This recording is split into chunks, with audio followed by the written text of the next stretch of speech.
I'm Michelle with Crawford Benefits, and I'm here today with Brad Coppedge, a local estate attorney. Brad, tell us where you're from. Sure. So from Columbus, I practice here with the law firm. It's a mouthful: Goggins, Stutzman, Hudson, Wilson, and Mize, which is why we usually just go by GSH attorneys. Great. Makes it a little easier. Great. Well, we appreciate you coming in today and having this conversation. I know I've worked with you for a few years now personally, and I appreciate the work that you do. And we come across the estate planning aspect in our business all the time. People meet with us and they're at a stage in life where they either can't make decisions, their children are in the decision-making process with them, and so a lot of times they don't have the proper documentation in place for us to do that. So I wanted to meet with you and kind of talk a little bit about what does a person need? When you're planning for your estate, when you're no longer here or capable of making decisions, what are some of the things that people need to have in place? Sure. No, and that's a great question. And really, there's probably three primary documents that everyone should have in place, regardless of age, regardless of whether they have children or don't have children. And those are an advance directive for healthcare, a general power of attorney, and then a last will and testament. There's some different nuances with the will and whether you use a trust with it or not also, but those are the three main documents, and they're very important to have in place protections for you so that when you can't make your own decisions, you have a structure in place that allows someone else to do that. And your family knows exactly what your wishes are, which I think is very important. That's always important, and really in a sense even more so with the medical decisions.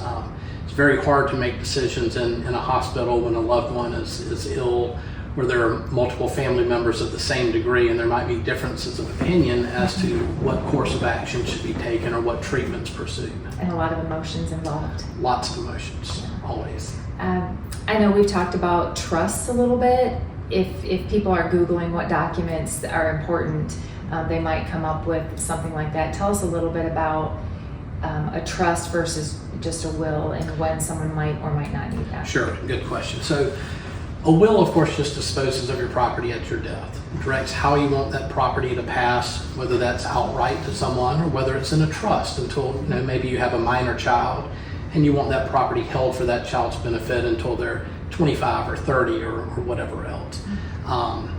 There's two ways to go about that part of your estate plan. One is just to have your will that directs how you want assets distributed or trust created. There's another approach, which is using what's known as a revocable living trust. You read an awful lot about these on the internet. Probably 4 out of every 5 clients that come into my office, their initial thought is, I'm coming to see you because I need my estate planning documents and I need a revocable trust. I always ask, well, let me ask you, why do you need a revocable trust? And the answer is usually, well, I Googled it and that's what it says I needed. Get on Google. That's right. I always rely on Google to give partially correct answers. Revocable trusts are a wonderful tool, and I do use them, but I also feel there's a little bit of overuse from them. I don't want to bore you with this too much, but I'll give you a quick summary. The main reason behind using a revocable living trust, the most common reason, is to avoid or minimize probate. When a person dies and they have a will, again, that will directs how they want their property distributed, but that will has to be probated first through the court process. In a lot of states, probate is a very difficult and expensive process. Florida, for example, is a lot more expensive and difficult than Georgia. A lot of states up north, out west. Georgia and Alabama, however, have two of the most straightforward and easy probate procedures in the country. And so for many people, simply having a will be sufficient. Where there are reasons to avoid probate, a revocable trust works great. They work great where you own property in multiple states, for example. We might very well look at a revocable trust. But for many people, that's really not what they need. It's more structure on the front end, more cost, and just more than they need. So you mentioned probate. So a will doesn't prevent you from having to probate? I mean... No, that's a fair question. No, but the will makes the probate much easier. When you have a will, It directs how you want your property disposed of. It directs who you want to serve as executor, which is the person who carries out those wishes. But the will still has to be probated. One of our local probate judges always says probate means to prove, basically, and that's what it is. You're proving that this is the original last will of the person, that it's valid, and that these directions can be carried out. Simply having a will and naming an executor in and of itself doesn't do anything. I will frequently have clients come in who will say, look, Mama died 2 years ago. She had a will. I'm the executor. She left the house to me. Mr. Coppage, can you do a deed for me? And I will say, okay, so you've probated the will. And the answer is often, well, no, but I've got it right here and it says I get the house. So nothing in the will takes effect until A, after your death, and B, once the will is probated with the court. Okay. When I went through this with my dad, which was in another state, I just took the original will to the courthouse, filed it there, and I don't know if it went through probate or not. I mean, I'm assuming that it was, I didn't really have to do much else. Of course, we had an attorney up there that was handling things. Right. I think it was just approved by the court. That's right, and that's similar to how it would be in Georgia and Alabama. In both states, we prepare a relatively simple petition to probate will. That is sent to each of the heirs, and then it, along with the will, is filed with the court, and then the court authorizes the executor to act. They take a little 2-sentence oath of office, and then they're appointed and can act pursuant to the will. Okay. So when you're talking about those other documents, I'll come back to the will in a second, but the general power of attorney, are there different languages that can be in there? Or because what I'm looking for as an agent is something that specifically states that they're able to make decisions with regard to insurance. I mean, to their health insurance, because that's what we do. Right. Yes, and so a regular general financial power of attorney will generally have a list of a number of different specific acts that the agent is authorized to undertake. And there may be 20, 25, 30 of them, depending on who's drafting the power of attorney and if any additional specific language is needed. And even then, with the power of attorney, there's 2 different ways to do them. One is effective immediately. I could give you my power of attorney right now, and you can act on my behalf. Now, you owe me a fiduciary duty, and if you misact, I can sue you. But you could act even just in my absence. I'm out of town, I'm overseas. Another way to do them is what's called a springing power of attorney. And those have specific language in the document limiting the agent in their ability to act until such time as I've been determined by a court, or at least my primary care physician, to be incapable of handling my own affairs.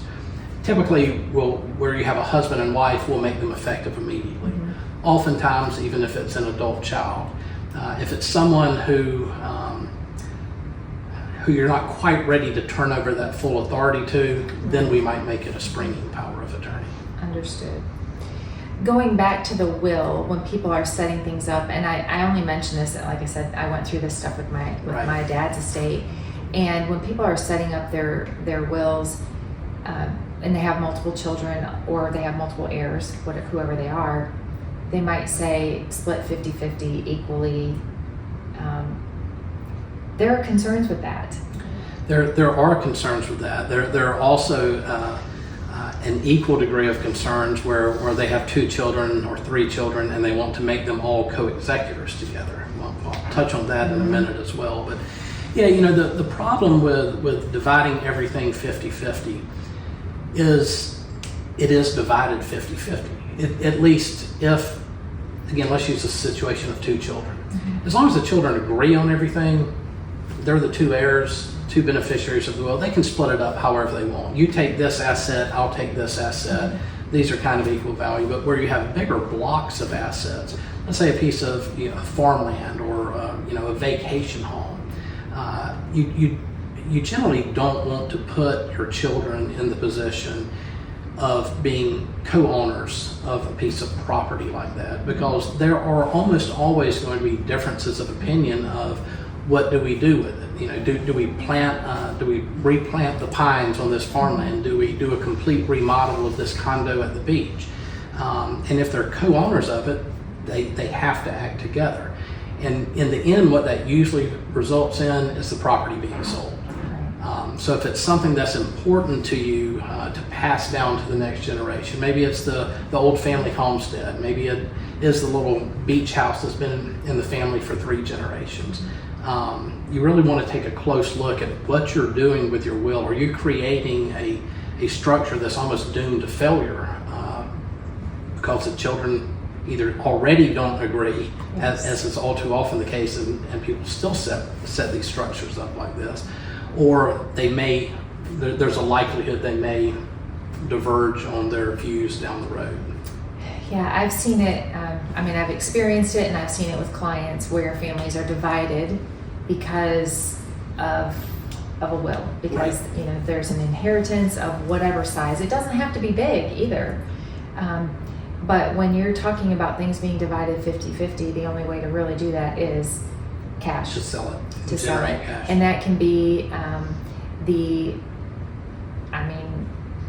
jewelry, the wedding ring of your mother's, something that was very valuable, guns. Grandmother's brooch, grandfather's shotgun. Those things that you would think it's absurd to even think about selling, but at the end of the day, if you can't agree on it, then that's the only way to divide it. That's right.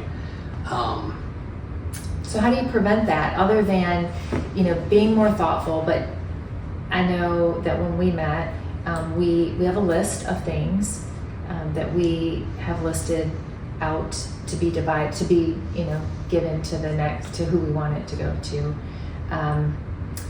And I think if I'm correct, a couple of years ago, Georgia changed their law where you can update that without having to update your entire will. That's right. And there's a very significant change that attorneys don't necessarily love because it can be problematic. But for many people, it's actually very beneficial. And so, yes, Georgia has a provision now that says you can leave attached to your will a list of certain items of tangible personal property that you want specific individuals to have.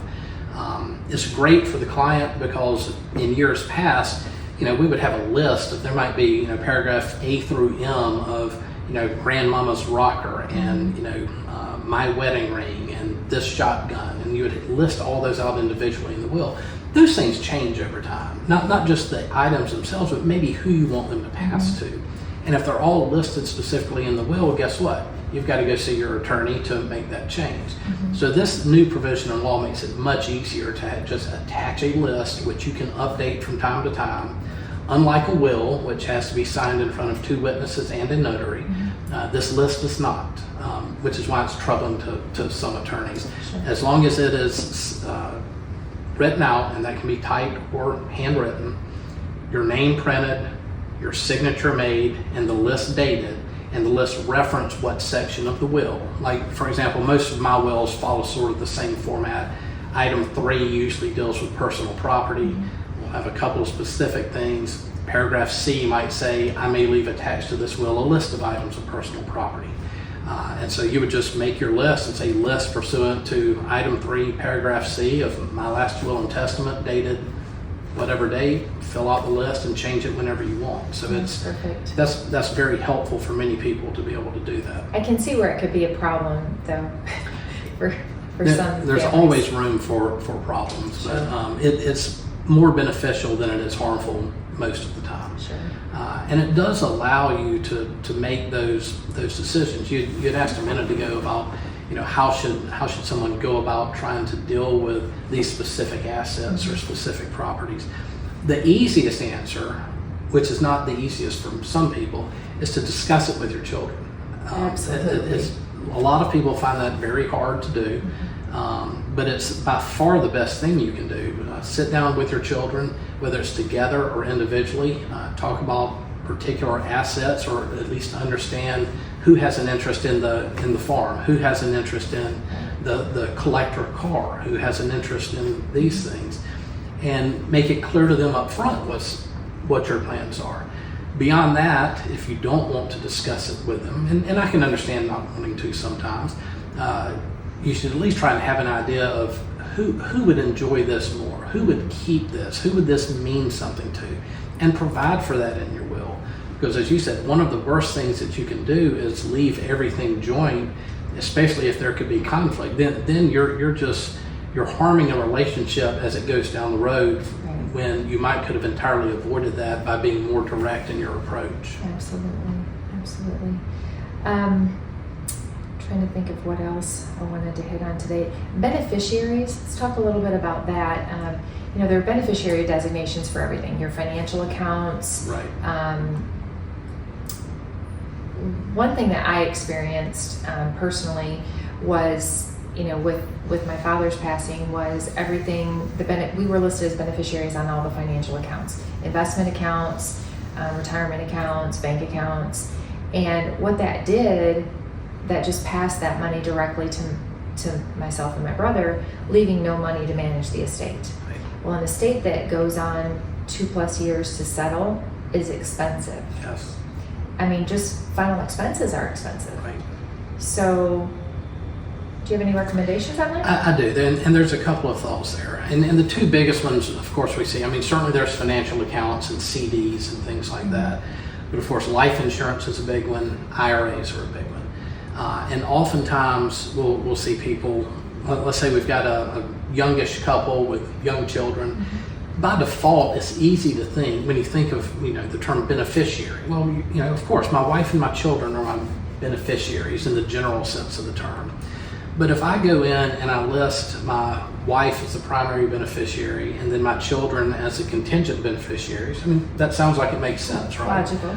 But it's oftentimes the exact opposite of logical or what we need to do, especially if those children are minors and something happens to both parents together, or if we're in a situation where we have a single parent. Oftentimes their default is, well, I'm going to list my children. Well, if those children are minors and at your death, they're going to get that money directly.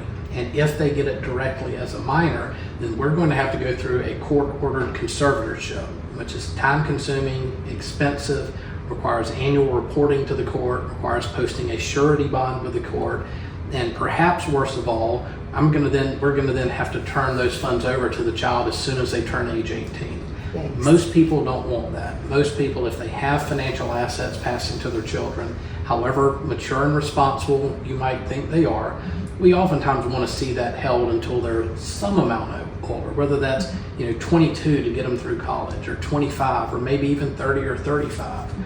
But if they're a direct beneficiary, we've lost the opportunity to do that.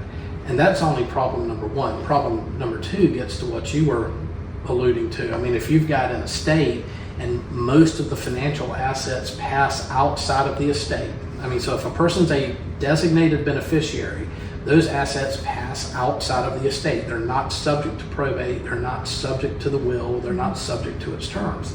That means those assets aren't available to pay the debts, to pay the creditors, to pay the attorney's fees for the estate, to pay the CPA, to do whatever expenses are incurred in the estate. And that can cause a real problem. And what it can result in is forcing other assets in the estate to be sold to generate that cash to do that. And that would have been the furthest intent from the decedent's mind. And we did run into that. So I've experienced that, and it's very unfortunate. I think the other thing about beneficiaries that I try to advise my clients on is, when you list someone as a beneficiary because you believe they'll do the right thing, that money is theirs. Right. You may have the intent that they're going to take care of your children, and they may do that, but legally they don't have to. That's right, and unfortunately I see that all the time, and that's a very clear conversation I have with clients. A lot of times we'll have one child who's helps mama out more than the others, and mama will want to go in and either put that child as a co-owner on the account, or name them as a beneficiary, or transfer on death or pay on death beneficiary. They all end up with the same result. Upon mother's death, that is that child's money. And if that child doesn't, have all the conversations in the world where, mother tells child, I'm putting you on this account, but I expect you to split this equally with your other two siblings. It's under no obligation whatsoever to do that. Right. That's right. So as parents, as individuals, when we're planning our estate, what I'm hearing is we need to be clear in spelling out what our wishes are. Yes. and making it as clear and easy as possible to carry those out. Yes.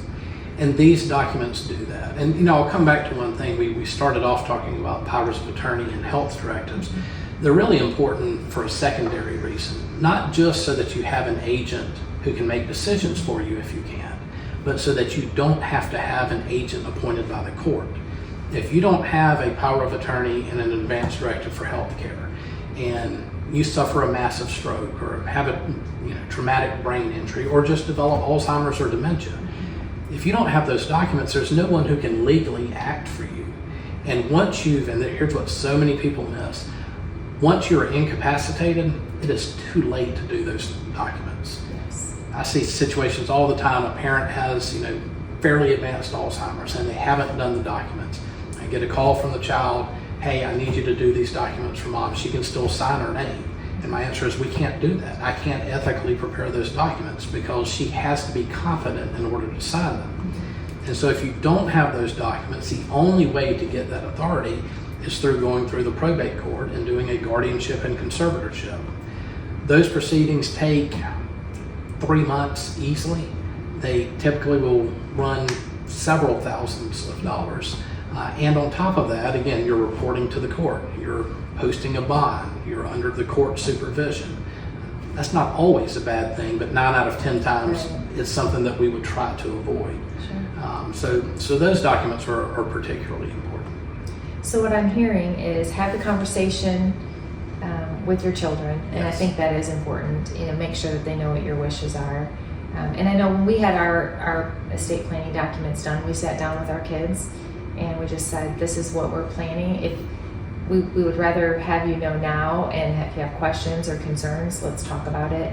And we do that. Well, we've updated ours a couple of times, so we've done that each time, and I think it's important to continue having those conversations. What if somebody 3 years ago wanted this piece of property or this item and now no longer has an interest in it? Well, and then it's easy enough to update. I mean, again, those conversations, in a perfect world, those conversations continue throughout the life with a parent and their child as the child ages. And this is not to say that the parent needs the child's permission or approval. The parent can structure their estate plan however they want.